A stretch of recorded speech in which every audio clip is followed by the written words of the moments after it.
Né? É uma velocidade que a gente... Eu sempre gostei muito de estudar, né? Depois que eu entrei na área de saúde, realmente é uma paixão e eu falo que é um mosquitinho que pica a gente e a gente fica viciado nessa coisa de curso, de atualização, de pós-graduação, de congresso e tal. Com certeza. Mas, não sei se você sentiu isso, a pandemia causou uma aceleração no quesito tecnologia. Uhum. E, além de ficar mais em casa, eu tinha acabado de ter neném, né, o mais novo. É verdade. Eu fiquei muito em casa e aí eu comecei... geograficamente, a gente tem dificuldade de assistir cursos em determinados lugares que a gente gostaria de ir, né? E aí essa aceleração da tecnologia, ela facilitou, ela rompeu barreiras, né? Então, depois da pandemia, durante a pandemia, eu acho que eu fui picada por uns 5 mosquitinhos, né? De estudar, de adquirir conhecimento. Agora, acabei de terminar outra graduação, e aí as pessoas dizem, você vai mudar de profissão? Não vou. É simplesmente para adquirir mais conhecimento. Constante desenvolvimento, né? Exatamente. E aí eu também, né, diferente da Priscila, né? Priscila trabalha em empresa, mas eu, como autônoma, dentista, hoje em dia, né? A gente quase não tem vaga de trabalho, então a gente é autônomo, né? A gente é o próprio empreendedor, a gente monta o nosso consultório de vida e tem que tocar a vida, mas eu também sinto que eu preciso provar muito mais por ser mulher do que os homens, né? Eu já tive paciente que virou pra mim e falou assim, é você que vai tirar meu dente? Isso na época da graduação. É você que vai tirar meu dente? Você não tem força não, menina. Eu olhei pra ele, falei assim, vamos lá, se eu não conseguir, a gente chama um homem aqui pra tirar. Menina, mas eu tirei aquele dente, mas eu ia ter que tirar aquele dente. Mas nem que fosse com uma britadeira, mas eu ia tirar aquele dente daquele homem. Porque ele me desafiou por ser mulher. Mas a gente percebe, né, essa necessidade da gente precisar se provar muito mais do que os homens. Isso é muito difícil, né? Você já percebeu em algum momento que... Você percebe provavelmente no seu trabalho que existem barreiras para que as mulheres consigam ascender na carreira? Por serem mulheres. Sim, infelizmente, né? Infelizmente eu falo isso, mas eu acredito que sim. Eu acredito, inclusive, que moralmente a nossa humanidade evoluiu muito pouco.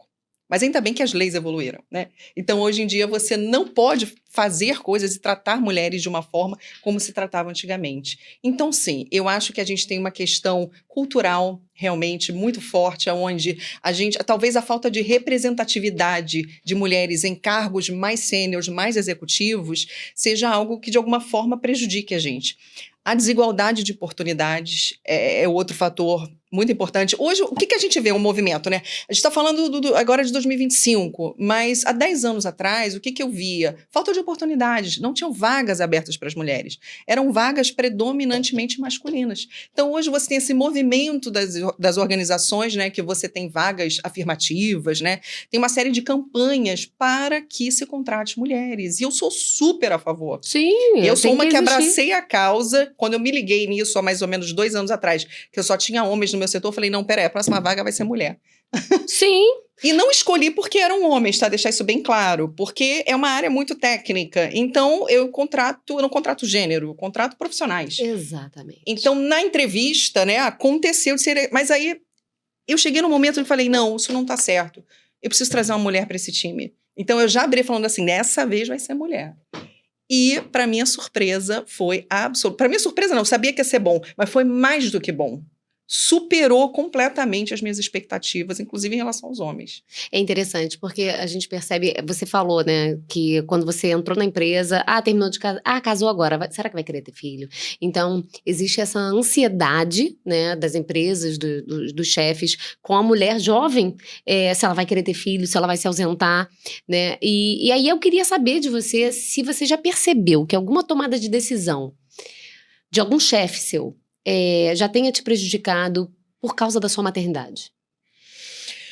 Olha, eu acho que o momento do retorno da licença maternidade é um momento muito frágil para a mulher, porque a gente está muito mexida, né, de hormônios, psicologicamente, né. Eu digo que o meu primeiro ano foi muito difícil, o retorno ao trabalho, porque o trabalho continuou o mesmo, mas eu não era mais a mesma, né. A gente muda.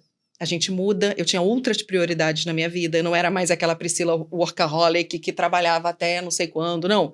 Eu tinha hora, 5 horas tem que ir embora, porque eu tenho um bebê em casa me esperando para mamar. amamentar. Sim. Então, eu comecei a estabelecer certos limites de horário, que eu não ia mais ficar tão além, né? Então, o que eu percebi, sim, por parte da minha liderança? É como se eles te botam como um café com leite, né? É aquele primeiro ano que já não te botam envolvida com grandes projetos, né? Com coisas que vão exigir muitas viagens, porque, de fato, aquele primeiro ano é o crucial, que o bebê precisa você um pouco mais perto. Mas eu vou te falar uma coisa, eu consegui atender plenamente o trabalho na época, com muita dificuldade, porque eu estava sempre exausta, porque minha filha não dormia Não dormia. nunca, Não, nunca, gente, criança, ainda mais jamais. primeiro filho. Olha, o Canteiro das Américas eu subi 3 vezes, porque eu dormia. Era tipo isso. Que perigo. Era tipo... Não, eu tô rindo, mas é verdade. Eu dormi no Sim, trânsito 3 sim. vezes. Gente, isso acontece com todas nós mulheres, né? As que trabalham em empresas, que são autônomas, né? A gente se sente sobrecarregada porque a gente precisa mostrar para a sociedade, ou para um chefe, ou para os pacientes, que nada mudou. A gente precisa fingir que nada mudou. Fingir Gente, que nada mudou, e tudo mudou. Tudo. Na verdade, tudo mudou. Eu comecei a ter uma frase, depois que eu fui mãe, quando existia algum problema no trabalho, ou algum paciente vinha com alguma questão, eu falava, isso aqui a gente resolve. O único problema na minha vida hoje é um filho meu doente. O resto, a gente resolve. Como é que a gente pode resolver? A gente começa até a lidar com problemas, e eu acho isso muito interessante, porque as mulheres... Primeiro que as mulheres mães, quando, né, tem a questão da maternidade, quando elas se propõem a fazer algo, normalmente elas estão focadas em fazer, porque elas não deixaram o filho em casa, ou numa creche, ou com outra pessoa, para não fazer nada, né? Eu percebo uma virada de chave na vida das mulheres quando elas têm essa criança em casa, ou em outro lugar, e elas se propõem ainda a fazer algum tipo de trabalho. Então, eu acho que a gente consegue focar muito mais, né? No quesito entrega. Não sei se você percebe isso. Não, eu percebo, porque ao mesmo tempo eu queria ser perfeita nos dois, eu queria ser uma excelente profissional e eu queria garantir a saúde, bem-estar e felicidade da minha filha diariamente. Foi louco, foi insano. Eu acho que eu conseguia. Sim. Mas eu assim... Não me entenda mal, eu sou super a favor de quem opta por babá, mas eu optei em não ter babá, em tentar, assim, quando eu estava em casa era 100% comigo, todas as trocas de fralda, todos os banhos, ficar de madrugada acordada com ela. Eu queria viver plenamente a maternidade, mesmo trabalhando o dia inteiro. Foi, assim, uau. Então, se você me perguntar assim agora, Priscila, qual foi a fase mais difícil da sua vida? O que foi mais difícil para você fazer na vida? Foi retornar para a empresa após o nascimento da minha filha. É muito difícil. É louco. É muito difícil. Hoje em dia a gente está vivendo um boom de mentoria, né? Você abre qualquer rede social, qualquer coisa, mentoria. Mentoria de tudo, né? Acho que tem mentoria até de fazer arroz e feijão, né? Mas mentoria, que eu preciso, inclusive, porque eu sou uma negação na cozinha. Nós duas, né, amor? Negação na cozinha. A gente tem que escolher. Não dá pra equilibrar. Tem pratinho que eu já deixei cair há muito tempo, que é esse da cozinha lá em casa, tá? Mas, assim, a gente vê muita mentoria, mas nesse mundo corporativo, para as mulheres, qual a importância que você vê numa mentoria de carreira feminina? Bom, vamos lá. Eu acho que o ser humano, ele está em constante desenvolvimento. A gente primeiro tem que entender isso. Sempre existe a oportunidade de estar aprendendo e aprimorando algum real skills, né? Que é a nova palavra. Sim. Não é mais nem soft nem hard. Agora são os real skills. Então, eu acho importante mentorias onde você pode estar oferecendo um pouco mais de autoconhecimento, porque é importantíssimo. Tudo começa, na minha opinião, pelo propósito, que ela não quer falar agora, então tudo bem. A gente fala na próxima. Então, começa com o propósito. E o propósito, ele vem através do autoconhecimento. Aí vem o autoconhecimento e você começa a gerenciar a sua inteligência emocional. Você começa a entender quais são as crenças limitantes que estão te impedindo de avançar, tanto na vida pessoal quanto profissional. E aí você tem questões de, por exemplo, o que te falta para se transformar, para se desenvolver como uma grande líder, né? Como que você está gerenciando as pessoas do seu time? Como que está a sua presença executiva hoje dentro da empresa? Como está a sua personal branding hoje dentro da organização? Porque não se iludam, você já tem uma marca, querendo ou não. Sim. Você já tem uma marca, você já criou uma marca.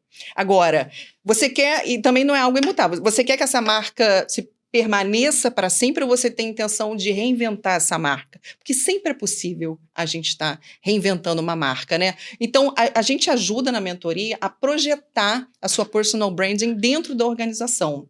através de muito mais conexões, engajamentos, autoconhecimento, mentoria, desenvolvimento de lideranças. Então, é um assunto muito amplo, a gente poderia ficar aqui horas falando disso, inclusive dos skills, lembra que a gente falou na outra apresentação? Os skills Sim, sim, necessários sim. para se manter empregado até 2030.